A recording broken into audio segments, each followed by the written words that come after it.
A warm welcome to you guys for stopping by. This is going to be my review of my Ender 3 S1 Plus versus my CR-10 Smart Pro large print area bed slinger type printers. Why am I doing a bed slinger review? Why am I not on some Core XY machines over here? I tell you, I love these old style bed slinger type printers. I picked up this CR-10 Smart Pro because I needed a build volume that was 300 by 300 by 400 for some very large parts that I'll be printing in PETG Plus. After I got it home, I just casually looked on OfferUp, and I found not too far from me this Ender 3 S1 Plus for sale secondhand. And I found this little guy with the Ender 3 S1 Plus is an amazing little machine. It shares a motherboard with the Ender 3 S1. It just has a bigger table. And they moved off the gantry off the side of the frame of the machine to make room for the 300 by 300 table. It's absolutely a phenomenal machine. I absolutely love these machines because they are bulletproof and absolutely dogged and relentless when it comes to the reliability. They just print, man. They just, you know, I have not had a single one that has jammed up on me yet. I haven't had a machine that's printed air yet, you know. So the extruder on these bed slinger, these little sprite extruders, I guess that's what they're called, it's the sprite extruders, are just absolutely amazing. So the 300 Plus, I ended up replacing the entire hot end with a 300C hot end from Micro Center. It's $24 bucks, but they have it on sale for like $14.99. And it comes with a stainless tip, with a nozzle, and a titanium heat break, and it's claimed to go up to 300C. And that's how I got that machine running again. And so I thought, well, it'd be kind of cool to make a video comparing the CR-10 and the Ender 3 S1 to see which one has a little bit better print quality. I know that they're both the same extruder. The beds are different. The bed on the 300, on the S1 Plus is basically identical to the bed on the S1. So it's got four little caster wheels up underneath, where the CR-10 Smart Pro has 6 total. And I'll show you that later here in the video.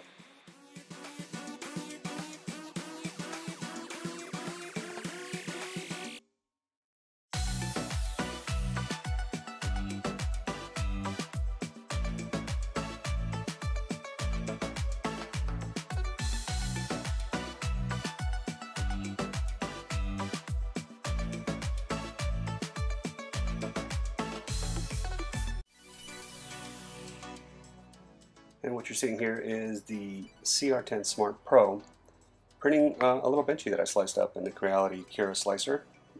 Basically, it's exactly the same G-code that I'll be sending to the CR-10. I'm sorry, I take that back. Exactly the same G-code that I sent to the CR-10 Smart Pro is the exact same G-code that I ended up sending to the Ender 3 S1 Plus. So the code is exactly the same. There is absolutely no difference. It's just I selected a different printer. I set up 2 printers on Creality Cura slicer, one for the CR-10 Smart Pro and one for the Ender 3 S1 Plus, and I had exactly the same identical settings in Cura, basically 0.28 layer height, and everything, all the speeds and everything was exactly the same.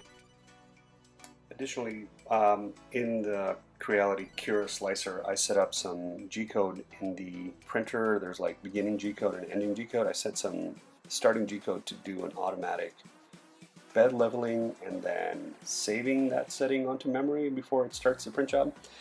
And then like a print head reset, and then another like sending it home, and then another, and then after it does that, it starts the print job. So it kind of works in the same way as like Bamboo Labs P1P, or let's say a K1 from Creality kind of works. Before every print job, it does a automatic bed leveling and automatic Z offsetting, and then it starts the print job. So with those settings in the software, and I'll put up the G code that I installed, or that I copied and pasted from the internet onto my Creality Cura software in the description. So if you want to use it for your printer, it'll be there. It's just a couple lines of G code that basically I think have ensured that every time I start a print job with these machines, it's absolutely reliable. It never fails on the first layer. It's always, you know, bang on. I've not had to adjust the table on these machines at all, either on my Ender 3 S1s or my Ender 3 S1 Plus or this new CR-10 that I just recently got. That's a pretty rare thing in the world of 3D printing, you know, not having to Z-offset your machine, and not having to adjust the table or, you know, check the corner heights and all that good stuff to see if your table has gotten out of whack or whatever. On these machines, I just hit print and it works every time. I should note also that these Ender 3 S1 and S1 Pluses and the CR-10 Smart Pro have worked flawlessly with all the inland filament that I've tested so far, and the settings really haven't changed much, with the exception of TPU. Worked for all flavors of inland PLA, you know, PLA Standard, PLA Plus, Tough, Pro PLA, all that stuff works absolutely reliably. I've tried PET-G, PET-G Plus, as well as some kind of basic carbon PLA they sell over there. It's a really cool little, I guess it's carbon chopped, carbon chop infused PLA. That all works absolutely reliable with these machines. Now you have to understand that I did upgrade the hot end on all my machines to this, what you see here with the red wires. That comes standard on the CR-10, which is sort of like the 300C, slightly more pro level, I guess. Hot end, I ended up upgrading my Ender 3 S1s as well as the Ender 3 S1 Plus to that hot end. It comes with a titanium throat, stainless steel nozzle, and a couple of cool little pieces on there. And that little hot end is on sale at Micro Center for $14.99. So like no brainer for me to upgrade to that. So my Ender 3 S1s are now upgraded to the same, you could say the same level of extruder as the CR-10 Smart Pro that you see here. Some interesting things that I additionally found while printing with these machines was that the filament runout sensor kind of puts a little bit of tension on the filament as it's being pulled from the spool, and I think that changes how the machine prints, in that I think it creates kind of like a lean situation or an under extrude type situation.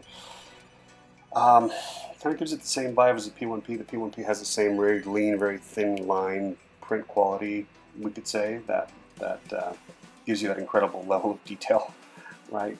Because when I run the machines without any tension, filament runout sensor up top next to the spool holder, is that it puts a little bit of tension on the filament and it creates sort of like a prettier print.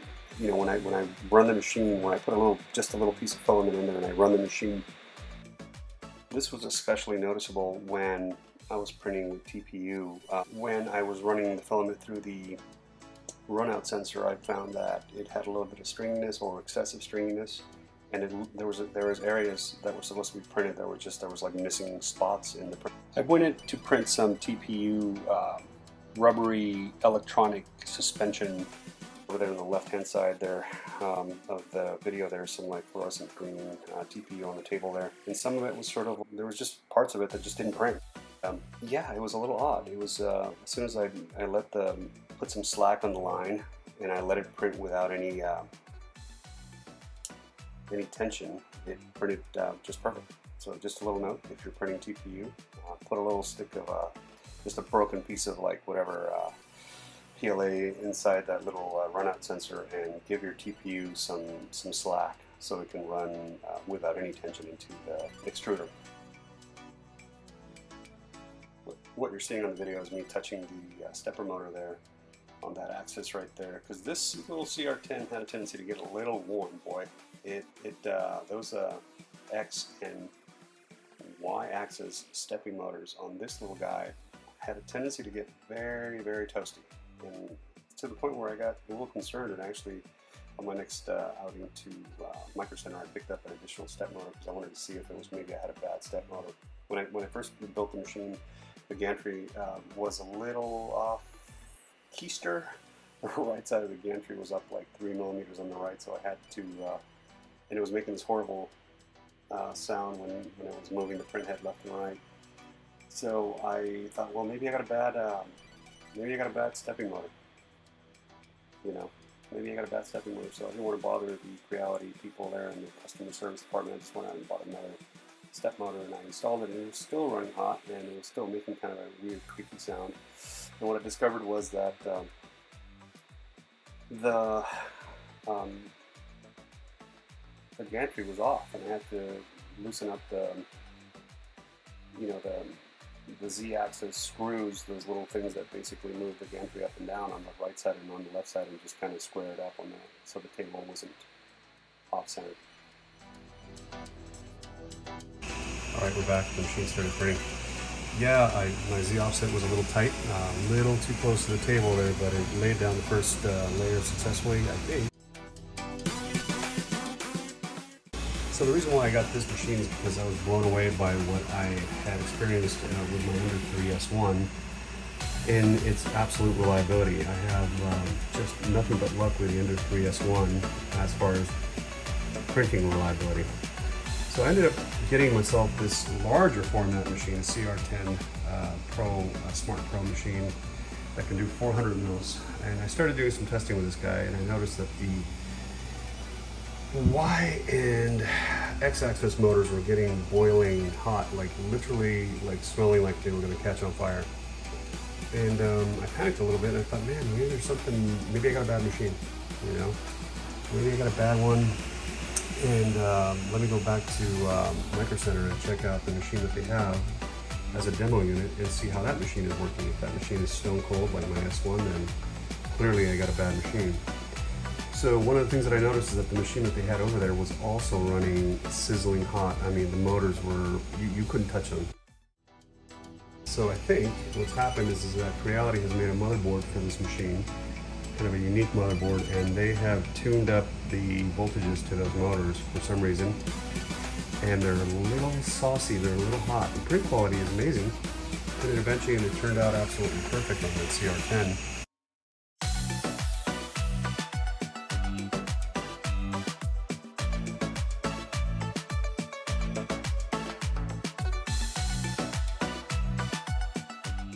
In complete opposite, the Under 3 S1 Plus, just like my Under 3 S1, my other machines, this thing runs just absolutely stone cold.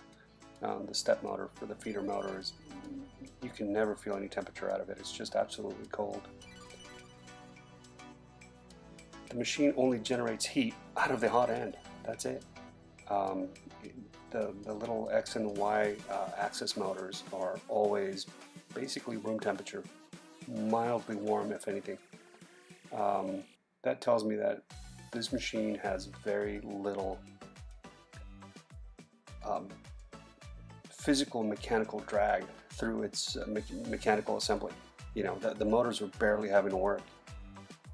So I feel super comfortable with this little Under 3 S1 Plus doing some very long print jobs. Perfectly, I would say. The print looks okay. It looks like it's running at a decent pace. So I'm going to go ahead and crank up the speed a little bit so we can get this benchy off that print bed. Let's see if I can do this while I'm recording. Let me do the print speed 150.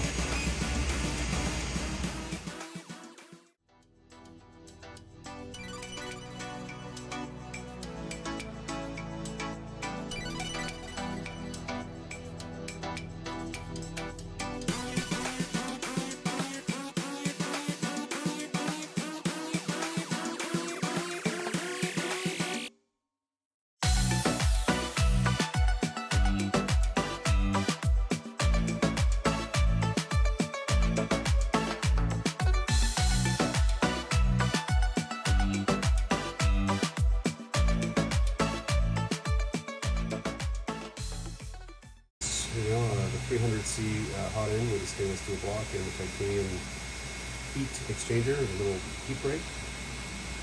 I may run this machine a little hotter than 260 in some points. I'm going to be printing PETG and carbon fiber PLA and perhaps some other more exotic carbons.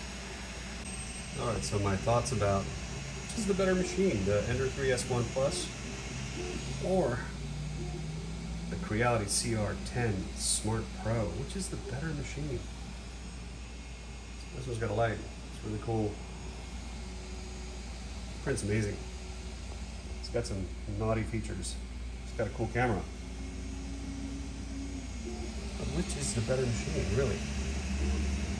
I'm kind of thinking the Ender 3 S1 Plus. It's just so efficient. It's got like no heat being generated at all from these motors. It's just stone cold. This is the same lower chassis that you get in the Ender 3 S1. Basically what they did is they sort of took a Ender 3 S1 and they put the gantry or the Z-axis gantry, they bolted it in from the side. This machine is a little bit more compact on the desk, and I like that motherboard from the S1, dude. I really like it. That 32-bit motherboard is just, in my opinion, possibly one of the best 3D printer controller boards made today, and that includes industrial grade printers, guys. This thing just prints on an industrial printer level. That's the quality that comes out of the S1. So I don't know, if you can get yourself an S1 Plus, I would really consider it. These guys are on sale for $399 over at Micro Center, and this guy is on sale for $484, I believe, down from $800. So yeah, they're both kind of similarly priced. You know, the S1 Plus is like $100 less. This thing's got a camera and it's got a couple other cool things. However,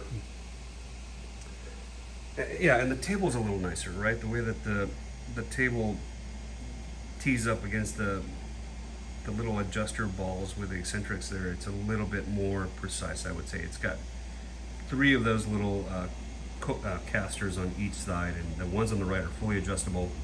The one on the left here in the middle is the one that you adjust to give it the final tune, where the table on the S1 Plus is similar to the table on the Ender 3 S1, where you only have adjustability on the right side. But guys, that's just absolutely fantastic. It's just fine. It's actually a little bit easier to tune and to calibrate the table and to get the tension just right on the table. Yeah, I like the Ender 3 S1 Plus. I think it's a phenomenal little machine. So far, I'm really digging it. Let's take a look at this little benchy boat and see how the side surfaces are looking. Let me do an extreme zoom close-up. The bow of the boat is looking beautiful. The side surfaces are looking shiny and perfect, just like every other Ender 3 S1. It's running at 200 millimeters, 200% print speed, so around 60 millimeters per second. Yeah, I can tell this is going to be a beautiful little benchy when it's all said and done. I'm going to go ahead and stop the recording right now, and we're going to get back to this little guy when he's about halfway done. This is the benchy that came out of CR-10. Let's go ahead and take a look at this little guy. It's pretty darn close to perfection, I would say. Side surfaces are shiny. Pretty damn crisp. This is PETG with very little stringiness in the middle sections of that little tower. Very little. I mean, I'm talking tiny, tiny amounts of stringiness. Printing at 250 and the bed at 80. And I was just super happy with what came out of the printer. I thought this was like, wow, that's pretty cool. It's pretty damn amazing. Now, just got this Ender 3 S1 Plus. What do you guys think? Which is the best machine? I mean, is the Plus a better machine because it's running stone cold? And you can just run it for 3 or 4 days at a time, running big, gigantic prints without having to worry about anything?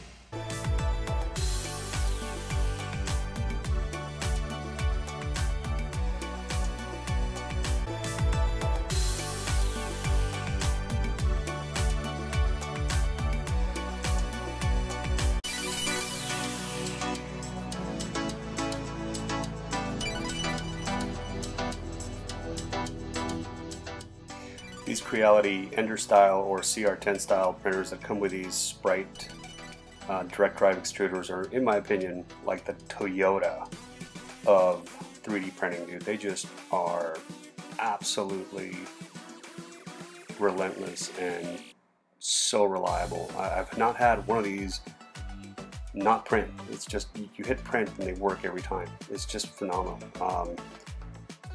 Absolutely love this machine. Both of them are amazing.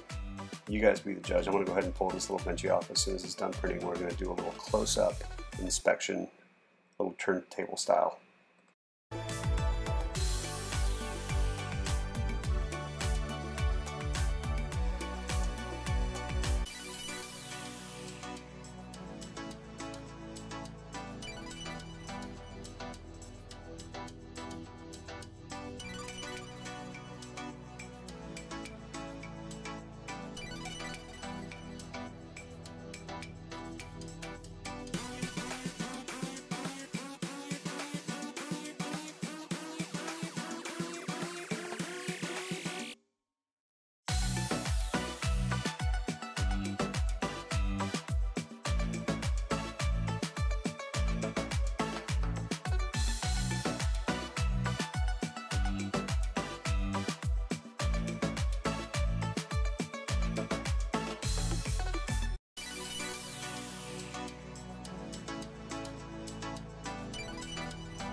So I wanted to go ahead and let you guys listen to how quiet these machines are. That was the machine printing. That's all the noise you ever hear from them.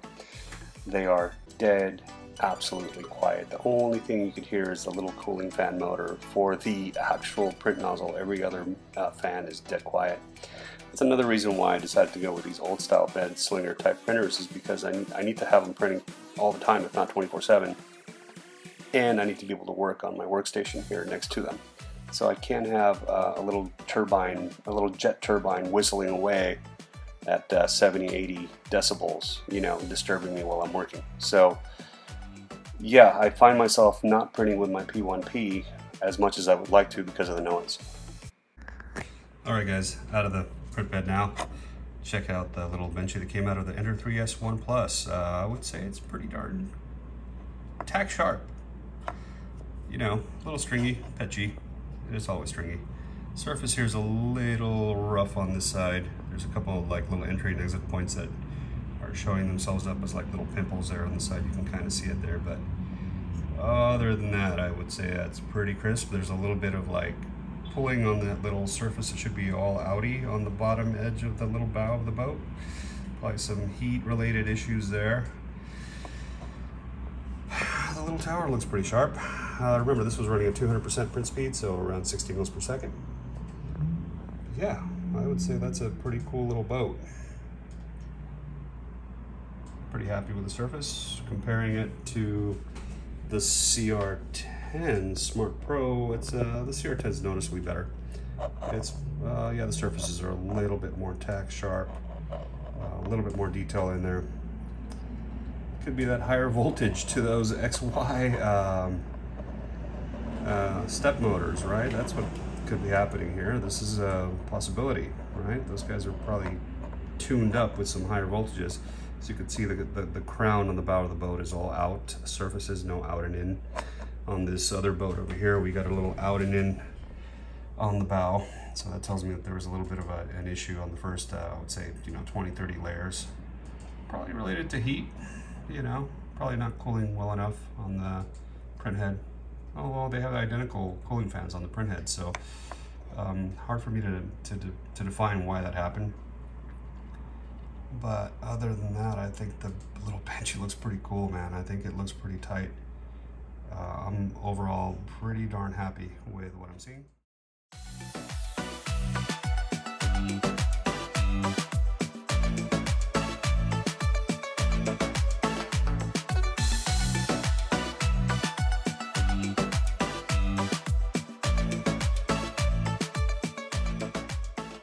Here's the CR-10 Smart Pro, and it's almost perfect little benchy.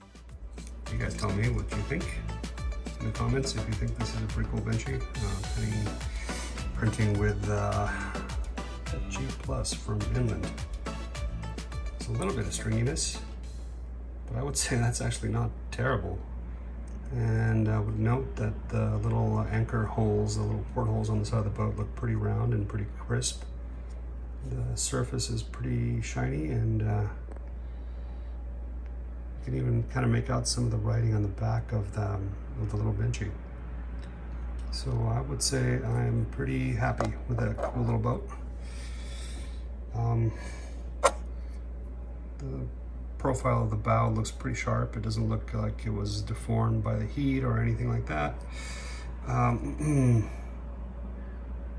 The shininess of the surface is pretty uniform. The thing was printed at 245 with a bed temperature of 80.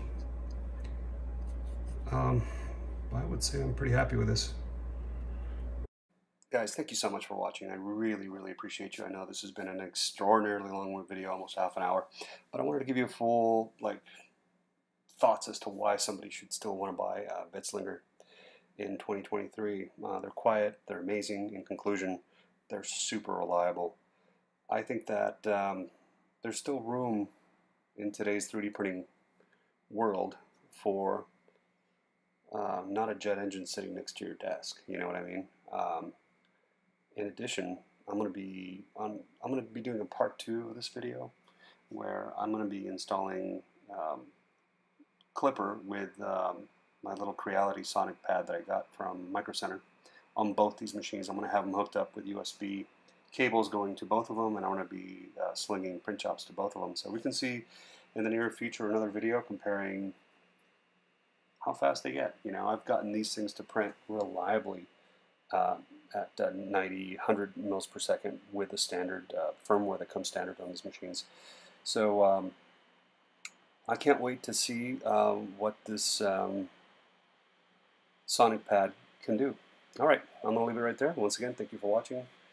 Smash that like, smash that subscribe, leave me some comments and tell me what you thought. If it's too long, if you like the video this long, if it's too short, maybe it's probably too long. But once again, thank you from the bottom of my heart. Thank you for watching. I really appreciate you. And I'll see you on the next one.